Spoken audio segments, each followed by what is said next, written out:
A segunda temporada de DOA finalmente vai estrear na Netflix no dia 22 de março, depois de mais de 2 anos do lançamento da primeira parte no finalzinho de 2016. A série foi um sucesso de público e crítica, mas não é de se admirar que a gente tenha se esquecido dos detalhes da trama nesse ato ridiculamente longo. E para você que quer se lembrar, mas não tem tempo de assistir tudo de novo, confira a seguir o resumo da primeira temporada de DOA. A história começa quando o vídeo de uma mulher correndo numa ponte e se jogando no rio se torna viral no YouTube. Ela se chama Prairie e está desaparecida há 7 anos. Seus pais adotivos, Nance e Abel, que estiveram todo esse tempo procurando por ela, a reconhecem no vídeo e vão até o hospital buscá-la. Quando chegam lá, a enfermeira os alerta de que ela está com estranhas cicatrizes nas costas e de que não fala nada sobre o que aconteceu. A princípio, ela não parece reconhecer os pais até passar a mão no rosto de sua mãe. A equipe do hospital fica muito confusa, mas então Abel explica. 7 years ago, when she went missing, she was blind. Isso faz com que Prairie se torne uma celebridade instantânea, mas ela continua em silêncio com os pais e com a polícia sobre aonde esteve, o que aconteceu nesses 7 anos e como ela recuperou a visão. Para protegê-la, seus pais se recusam a deixá-la entrar na internet, e ela começa a fazer vídeos dela mesma como se estivesse conversando com uma pessoa chamada Homer, por quem ela parece estar apaixonada. Passeando com sua mãe por um bairro com casas abandonadas, ela é observada por Steve, um adolescente com temperamento explosivo que não consegue controlar seus impulsos de violência e que está prestes a ser expulso da escola. Desesperada por internet, Prairie sai no dia seguinte vagando por este mesmo bairro até encontrar uma casa cheia de adolescentes. No sótão, ela encontra Steve, que usa o espaço para vender drogas. You're Prairie Johnson, aren't you? I'm the OA. Ela pede ajuda a eles para ter acesso à internet, mas Steve se irrita com a câmera de vídeo que ela segura e atiça seu cachorro para cima dela. Ela leva uma mordida no braço, mas de alguma forma consegue controlar o cachorro, que para de atacar e fica mansinho ao seu lado. O amigo de Steve, Jesse, e os seus clientes Alfonso e Buck testemunham tudo. Ela pega sua câmera de vídeo de volta e vai embora. No dia seguinte, durante um de seus acessos de raiva, Steve agride gratuitamente um garoto da escola. Sabendo que está encrencado, ele vai até a casa de Prairie e entrega a ela um roteador portátil em troca de que ela o ajude a evitar de ser expulso da escola, o que resultaria seus pais o enviarem para um acampamento militar. Ela concorda, mas coloca mais uma condição, de que ele a encontre com mais 4 pessoas na casa abandonada à meia-noite daquele dia. Depois de levá-la para comprar roupas, ouvindo ela falar coisas muito estranhas sobre outras dimensões e espionar as suas cicatrizes pelo provador, Steve a leva até a escola, onde ela se passa por sua madrasta e convence a professora, Betty, a não expulsá-lo e de que, na verdade, é ele que precisa de ajuda e proteção. I didn't catch your first name, Mrs. Winchell. I'm the OA. Prairie corre para casa para acessar a internet e encontra um vídeo do tal Homer, de quem ela sente tanta falta, aparecendo numa reportagem sobre como estava clinicamente morto, mas voltou à vida quando ninguém acreditava que ele iria sobreviver. Homer, where are you? Mas mentira tem perna curta e depois de a Sra. Betty encontrar o pai e a verdadeira mãe de Steve no supermercado, o teatrinho deles cai por terra, fazendo com que os pais de Steve procurem os de Prairie para pedir que ela fique longe de seu filho. Steve defende Prairie, dizendo que ela foi a única que o ajudou quando ele precisou. Prairie ouve tudo e corre para o quarto, onde ela faz um vídeo e coloca no YouTube antes que tirem a internet dela. Intrigados por essa mulher tão misteriosa, a Sra. Betty, Buck e Alfonso encontram seu vídeo ao pesquisar DOA na internet, onde ela fala sobre ajudá-los a encontrar o seu próprio destino, desde que eles apareçam na casa abandonada à meia-noite, deixando a porta de suas próprias casas abertas. E na casa aparecem Steve, seu amigo Jesse, Buck, Alfonso e, por último, a Sra. Betty. I left my door open. Nenhum deles parece entender por que exatamente estão ali, a não ser pela curiosidade de saber como Prairie voltou a enxergar. Então, ela começa a contar a sua história desde o começo e de como ela perdeu a visão. Ela conta que na verdade nasceu na Rússia, numa rica família de empresários que pagavam suborno para uma espécie de máfia para poder extrair minérios da sua região. Sua mãe morreu no parto e ela foi criada pelo pai. Ela tem a infância assombrada por um pesadelo de estar se afogando num aquário, cercada por material escolar, e este pesadelo sempre fazia seu nariz sangrar. Seu pai usava métodos muito peculiares para ajudar a filha a superar seus medos e a faz entrar num lago gelado para que ela não tenha mais esse pesadelo, o que parece funcionar por um tempo. Meses depois, indo para a escola com outras crianças ricas da região, seu pesadelo se torna realidade quando, logo depois de seu nariz voltar a sangrar, o ônibus sofre um atentado da máfia. Ela se afoga e passa pela sua primeira EQM, ou experiência de quase morte. Neste outro plano espiritual, ela vê uma mulher misteriosa que a pega no colo e pergunta se ela quer voltar ao mundo terreno. Ao falar que sim, essa mulher diz que então ficará com seus olhos para que ela não veja os horrores da vida que a aguarda. Ela volta à vida na beira do rio com o seu pai a encontrando e então percebe que está cega. Temendo pela vida da filha nas mãos dos mafiosos, ele a envia para uma escola particular para cegos nos Estados Unidos, falando com ela apenas uma vez por semana por telefone, quando ela sempre toca para ele uma música no violino, música essa que ela milagrosamente aprendeu a tocar depois de sua EQM.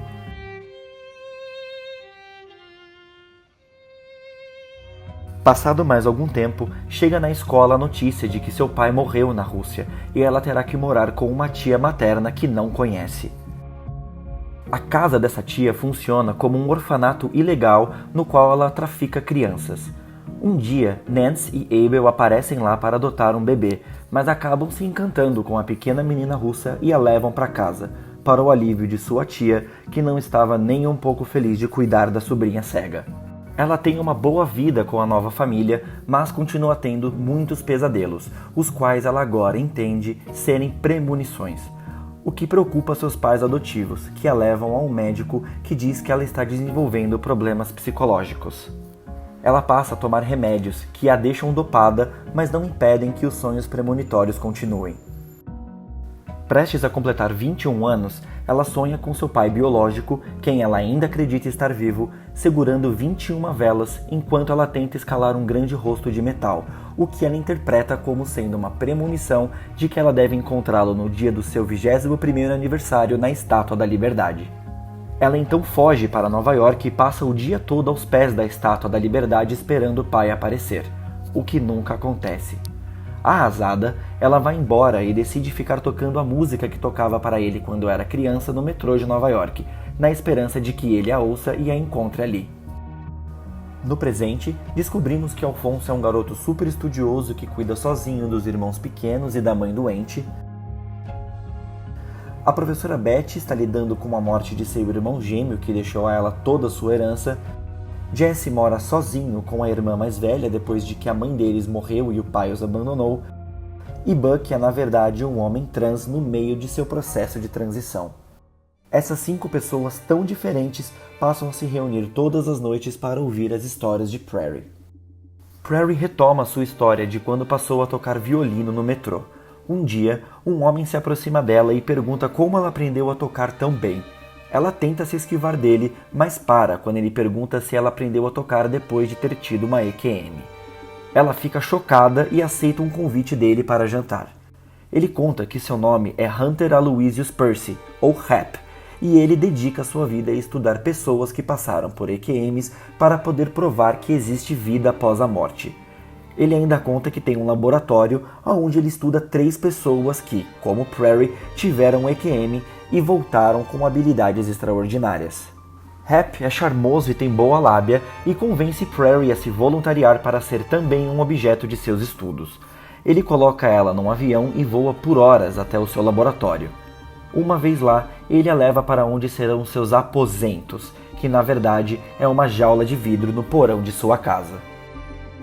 Ela passa então a ser prisioneira de Hap, e neste mesmo porão também estão presos Scott, Rachel e Homer.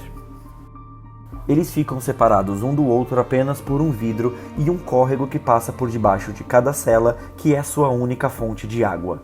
De forma alternada, um gás sai pelo teto da jaula, deixando sempre um deles inconsciente enquanto Hap faz os seus experimentos, os quais depois eles não têm nenhuma lembrança. Prairie começa a ganhar algumas regalias nesse aprisionamento por ser cega e acaba ganhando um pouco a confiança de Hap e ajuda ele na limpeza da casa. Os prisioneiros começam a criar um vínculo forte depois de algumas tentativas frustradas de fuga, principalmente Homer e Prairie. Certo dia, depois de terminar a limpeza, Prairie aproveita um momento de distração de Hap para empurrar ele escada abaixo. Ela quebra uma janela e foge, correndo cegamente pela floresta, mas não vai muito longe. Depois de ser fortemente atingida na cabeça por Hap, Prairie tem pela segunda vez na sua vida uma EQM. Ela está em um grande campo, com uma casinha no horizonte. Ela anda até a casa e lá encontra a mesma mulher que viu no seu primeiro EQM quando era criança, a quem agora ela chama de Katum. Katum dá a ela novamente a opção de ficar lá, se unir ao seu pai no pós-vida e esquecer todo o sofrimento da Terra, ou voltar para a vida terrena com um novo conhecimento, que mostrará o caminho para um outro lugar, uma nova forma de viajar desconhecida pelos humanos e que são necessárias 5 pessoas trabalhando juntas para se conseguir, e que, sem isso, ela e os outros serão prisioneiros de Hap para sempre. Ela aceita o conhecimento e decide voltar para que todos possam escapar juntos. Neste momento, Katum revela suas asas de anjo. Am I like you? No. You are the original. Eat it.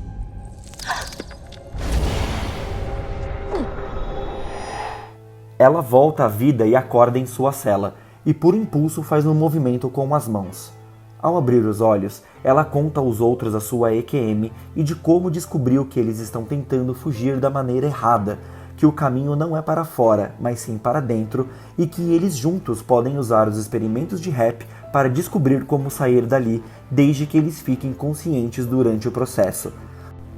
Esta EQM e o convívio com os outros a fez perceber que na verdade eles todos são anjos e que ela agora voltou a enxergar.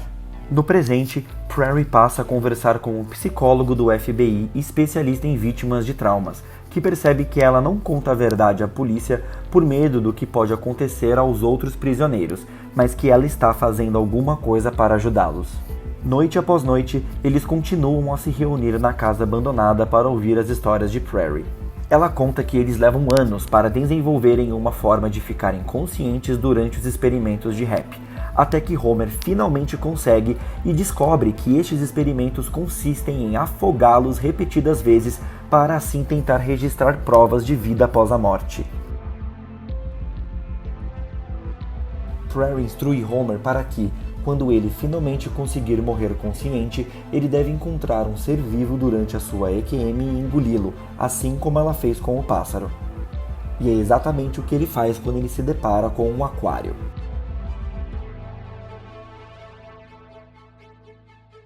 Depois de acordar em sua cela, assim como aconteceu com Prairie, ele automaticamente realiza um movimento com as mãos.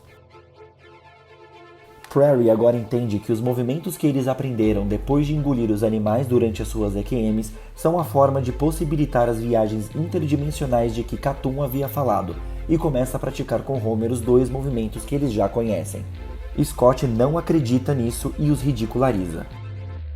Hap recebe uma visita inesperada em casa, o delegado de sua cidade, que desabafa com ele sobre sua esposa, que está gravemente doente devido à esclerose lateral amiotrófica, que a está deixando em estado vegetativo. Hap descobre uma 5ª possível cobaia para o seu experimento em Cuba, uma mulher chamada Renata, que se afogou e voltou de sua EQM sabendo tocar violão. Hap leva Homer com ele para Cuba para ajudar a capturar Renata, usando de terror psicológico para que ele não fuja. Homer não toca em ninguém há tanto tempo que se deixa ser seduzido por Renata e eles transam. Hap, que já percebeu que Homer e Prairie estão se apaixonando, reproduz o áudio dos 2 transando no cativeiro para desestabilizar Prairie. mas ela fica aliviada de saber que Homer está vivo e bem.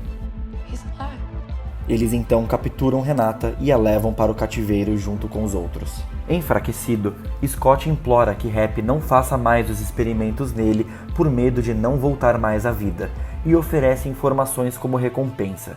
Ele revela que Prairie voltou a enxergar e dá detalhes de seus planos de fuga baseado nos movimentos, e que eles acreditam serem anjos. Happy não dá ouvidos e procede com a experiência, que dá errado e Scott morre. Happy leva o corpo de Scott de volta para a jaula e coloca a culpa de sua morte em Prairie. Arrasados, Prairie e Homer se levantam e começam a executar os movimentos que eles aprenderam em suas EQMs.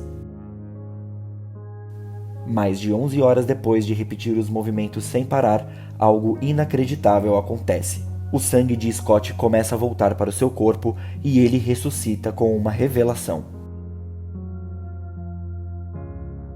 There are movements. 5 of them. 5 movements open a tunnel to another dimension. I have the 3rd move. I'm gonna teach you the movements. All 5 of them. We're gonna open a tunnel into another dimension. I will travel there and rescue them.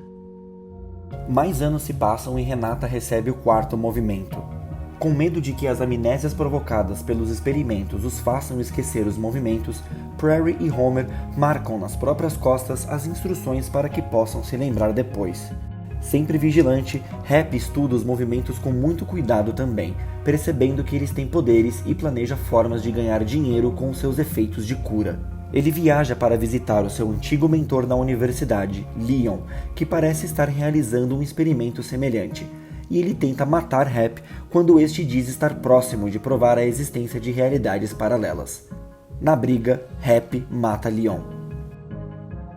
Depois de retornar dessa viagem, um dia distraído durante a noite, Happy não vê que o delegado se aproxima por trás dele e vê os monitores aonde os prisioneiros aparecem. No presente, Prairie conta ao seu psicólogo sobre um novo sonho que teve, no qual ela ouve um tiro num lugar com grandes janelas de vidro e barulhos metálicos. Beth, Buck, Alfonso, Jesse e Steve passam a treinar intensamente os movimentos, e Steve, que já fora facilmente propenso à violência, se torna uma pessoa paciente, calma e o mais dedicado em se aperfeiçoar nos movimentos. Porém, ao voltar um dia para casa, descobre que seu pai cumpre a ameaça de o enviar para o acampamento militar. Mas Beth presencia o exato momento em que ele é levado, segue a van e oferece para os homens que o levaram o cheque da herança de seu irmão para que eles libertem Steve.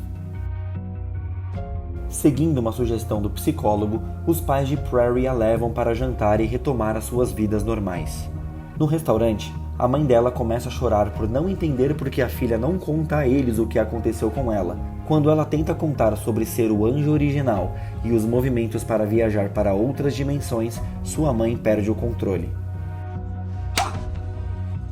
Alfonso, que está trabalhando neste mesmo restaurante, tira Prairie de lá e eles vão juntos para a casa dos encontros. Lá, eles encontram um Steve completamente descontrolado, que acusa Prairie de estar usando eles apenas para encontrar Homer. Por impulso, ele golpeia Prairie com um lápis na perna, mas ela o abraça e o acalma.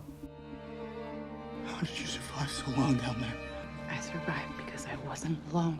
Depois disso, Prairie começa a contar a eles a última parte de sua história. Are you ready? Depois do xerife descobrir seu segredo, Happy consegue convencê-lo de que seus prisioneiros podem curar a sua esposa. Desesperado, o delegado leva a mulher doente até a casa de Happy. Homer e Prairie são trancados em um quarto com ela e forçados a fazerem os mesmos movimentos que ressuscitaram Scott, enquanto Happy e o delegado observam por um monitor. Os movimentos funcionam de novo e a mulher volta a se mover, e ela revela que um dia, quando era criança, teve também uma EQM, e que uma mulher lhe disse que, um dia, ela iria ajudar 2 anjos em apuros e que ela deveria ensiná-los o 5º e último movimento.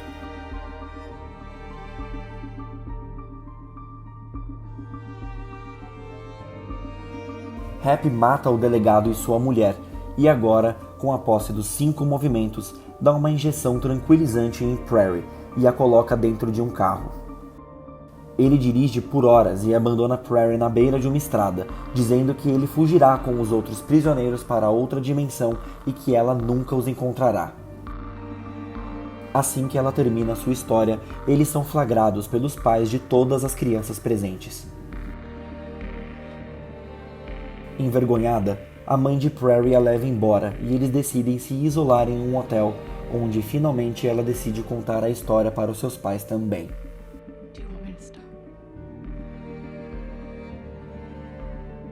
Confuso, Alfonso entra na casa de Prairie durante a noite e vasculha o seu quarto. Debaixo da cama, ele encontra uma caixa com os livros Os Oligarcas, Riqueza e Poder na Nova Rússia, Enciclopédia de Experiências de Quase Morte, O Livro dos Anjos e Ilíada de Homero, sendo que em inglês o nome do escritor é... Isso o leva a acreditar que Prairie inventou toda a história e mentiu para eles, incorporando detalhes dessas histórias na sua própria. Em seguida, o reflexo de Homer aparece no lugar do de Alfonso no espelho. Dentro da casa também está o psicólogo do FBI de Prairie, para quem Alfonso desabafa de coração partido o que acabou de descobrir. O psicólogo tranquiliza, dizendo que eles a ajudaram a ouvir o que ela tinha a dizer. Em seguida, Alfonso mostra aos outros a sua descoberta, e todos ficam muito desapontados por terem sido enganados. Semanas se passam e Prairie está em casa sendo monitorada por uma tornozeleira eletrônica. Beth é demitida do cargo de professora e planeja partir para a Califórnia, enquanto Jesse, Alfonso, Steve e Bucky retomam suas vidas normais. Prairie tem mais uma vez o sonho do tiro, finalmente percebe o que ele significa e sai correndo desesperada. Um atirador se aproxima do refeitório da escola onde todos os meninos estão almoçando. Beth já está saindo, mas percebe o que está acontecendo e decide voltar. O atirador entra no refeitório e os 5 se olham em pânico. E então, percebem o que devem fazer.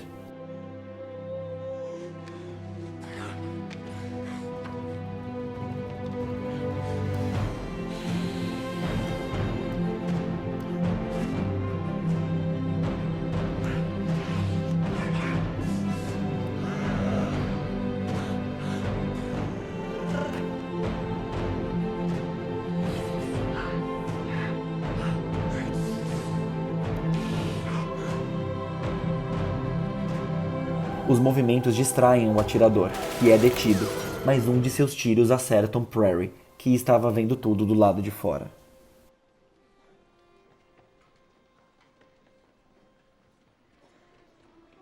Prairie é levada ferida na ambulância e diz para Steve que eles conseguiram e que o portal está aberto. Steve parece sentir alguma coisa e corre atrás da ambulância, pedindo para que Prairie o leve com ela.